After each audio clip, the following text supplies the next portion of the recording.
नमस्कार। इस वक्त देश के सामने कौन सी प्रमुख समस्या है और इन्हें खत्म करने या इन पर काबू पाने के लिए हमारी प्राथमिकता क्या होनी चाहिए, आज हम इस विषय पर बात करेंगे।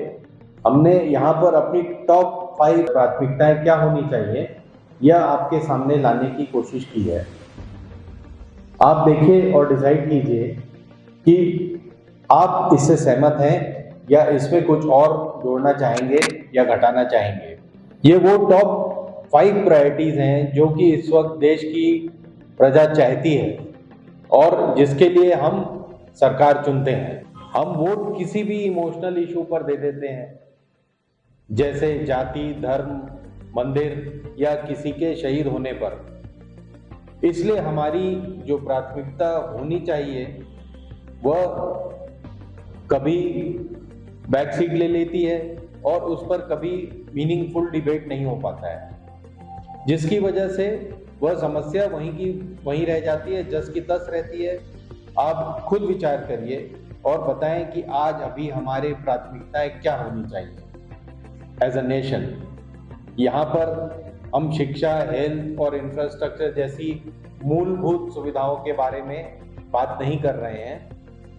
हम देश की इस वक्त की समस्या के बारे में बात कर रहे हैं, जिन्हें हल करना जरूरी है और जिसे किए बिना हम आगे नहीं बढ़ सकते। देश की सर्वप्रथम समस्या है महंगाई। हर पार्टी और हर सरकार महंगाई पर काबू पाने का ड्रामा करती है, पर 75 सालों से जो चीज सबसे ज्यादा बढ़ी है वह है महंगाई। गरीबी हटाओ से लेकर 35 रुपए के पेट्रोल और डॉलर तक के वादे, सारे नारे हम पिछले कई सालों से सुन चुके हैं। इन आंकड़ों को देखिए और खुद डिसाइड कीजिए कि जिसने भी महंगाई की बात की है उसने ही जनता को सबसे ज्यादा छला है। आंकड़े देखिए। व्यक्ति पूजक कहते हैं कि हम 200 रुपए का पेट्रोल खरीद लेंगे और 1200 रुपए का गैस भी हमें सहन है, लेकिन हम वोट उसी को देंगे। इससे समस्या तो खत्म नहीं हुई, लेकिन कुछ करोड़पति अरबपति बन गए और कुछ अरबपति खरबपति बन गए। नंबर 2 है हमारे हिसाब से विधायकों की खरीद फरोख्त। जो नेता जिस पार्टी से चुनाव जीत कर आता है उसमें क्यों नहीं रहना चाहता, वह उस पार्टी को छोड़कर नहीं जाए, ऐसा संशोधन चुनाव अधिनियम में होना चाहिए। पिछले 5-6 सालों में इतने विधायकों ने पार्टी बदली है या इतने बिके हैं जितना कि सऊदी अरब का पेट्रोल भी नहीं बिका होगा। ये आंकड़े देखिए। जनता जिसे चुनकर भेजती है वह सरकार इन स्टेट्स में बनी ही नहीं। खरीद फरोख्त करके इस वक्त देश की 10 राज्यों में वह सरकारें चल रही हैं जो जनता ने इनिशियली नहीं चुनी थी। महंगे चुनाव और विधायकों की खरीदी महंगाई और रुपये के अवमूल्यन की मुख्य वजह भी है। यह हमारे सामाजिक मूल्यों को भी पीसकर चूर्ण बना देता है। अब किसी को जेल जाने से कोई शर्म नहीं महसूस होती और छोटे से लेकर बड़े पद पर बैठे आदमी को किसी सरकारी काम करने में भी पैसा लेने से झिझक महसूस नहीं होती। ऊपर से नीचे ले सब करप्ट हो गए, इसलिए शर्म भी बिक गई है। सुप्रीम कोर्ट को रिसोर्ट पॉलिटिक्स और विधायकों की परेड परमानेंट बैन कर देनी चाहिए। यह कैसे होगा, यह सोचना देश हित में सीजीआई चंद्रचूड़ जी का प्रमुख और एकमात्र कर्तव्य होना चाहिए अभी की दशा में। तीसरा है इस देश के बेरोजगार युवाओं की। अनुमान है कि यह 10% की रेट से बेरोजगारी बढ़ रही है और इस वक्त कम से कम 25 करोड़ लोग बेरोजगार हैं इस देश में।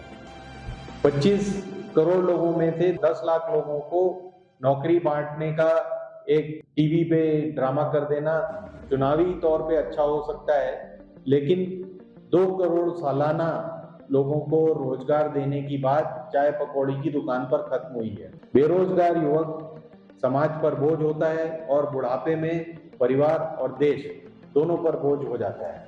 चौथी समस्या है हमारे हिसाब से बाबागिरी। यह बाबागिरी बहुत ही विकराल रूप लेती जा रही है। यह समस्या अब देश में बाबाओं और दीदियों की फौज बढ़ती ही जा रही है।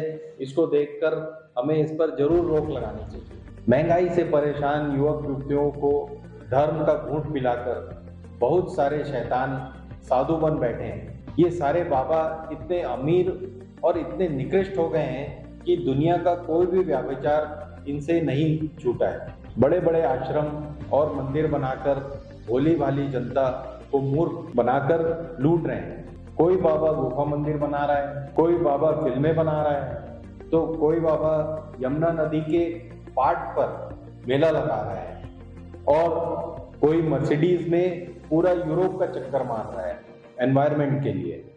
ये सारे बाबा टीवी के माध्यम से जनता को बेवकूफ बना रहे हैं। इन पर तुरंत बैन लगना बहुत जरूरी है और इनके सारे दान डोनेशन की जांच होनी भी बहुत जरूरी है। इस पर जांच करके जीएसटी और इनकम टैक्स लगाया जाए। मंदिर, मस्जिद और चर्च को उद्योग की तरह चला रहे ये बाबा आखिर टैक्स क्यों नहीं देते हैं? पांचवी सबसे बड़ी समस्या है हमारे हिसाब से सोशल मीडिया और न्यूज़ चैनल। सबसे पहले तो सस्ता डेटा प्लान ये खत्म कर देना चाहिए। जिसको आखिर जितनी ज़रूरत है उतना ही उपयोग करे। यह फ्री की डेटा की आदत जानबूझकर लगाई गई है। जैसे आपने फ्री बिजली और फ्री पानी का हश्र देखा है। इस फ्री डेटा से पूरी युवा पीढ़ी महंगाई और बेरोजगारी छोड़कर दिन रात फ्री डेटा में डूबी हुई है। दिन भर अनाप शनाप फिल्में देखना और व्हाट्सएप पर बहसबाजी करना आजकल पूरे देश का मुख्य रोजगार हो गया है। टिकटॉक और रील बनाने में जितना वक्त और पैसा जाया हो रहा है उससे कोई भी प्रोडक्टिव एसेट्स यानी कोई परमानेंट एसेट तैयार नहीं हो रहे हैं। फ्यूचर में अगर किसान खेती ना करके रील बनाएगा तो फसल कौन पैदा करेगा? इसी तरह टीवी न्यूज़ अब अंधविश्वास और अफवाह फैलाने का एक प्रबल माध्यम बन गए हैं। इनकी प्राथमिकता इतनी घटिया है कि नाग नागिन और फर्जी डिबेट ही दिखाने में दिन भर लगे रहते हैं। यहाँ तक कि कोरोना की तीसरी लहर को दबाने के लिए कैटरीना की शादी पर फोकस हो रहा था। सुशांत सिंह की सुसाइड का ड्रामा 3 महीने तक चला। उस पर फर्जी रिपोर्टिंग होती रही लगातार। और हर रेप और हत्या को धर्म से जोड़कर बताना इनका शगल बन गया है। सुप्रीम कोर्ट से उम्मीद है कि सोशल मीडिया और व्हाट्सएप यूनिवर्सिटी पर तुरंत बैन लगाया जाए, नहीं तो आने वाली सारी पीढ़ियां कुपड़ और बेशर्म हो जाएंगी। धार्मिक उन्माद पर कोई कंट्रोल नहीं रहेगा। अब हमें उम्मीद सुप्रीम कोर्ट से ही है। अगर आप एनएमटीवी से सहमत हैं, हमारे विचारों से इन 5 चीज़ों पर सहमत हैं, तो हमें कमेंट बॉक्स में ज़रूर बताएं कि क्या और समस्याएं आप जिस पर फोकस चाहते हैं या जो हम कह रहे हैं उससे आप कितनी डिग्री तक सहमति रखते हैं। धन्यवाद। हिंदुस्तान जिंदाबाद।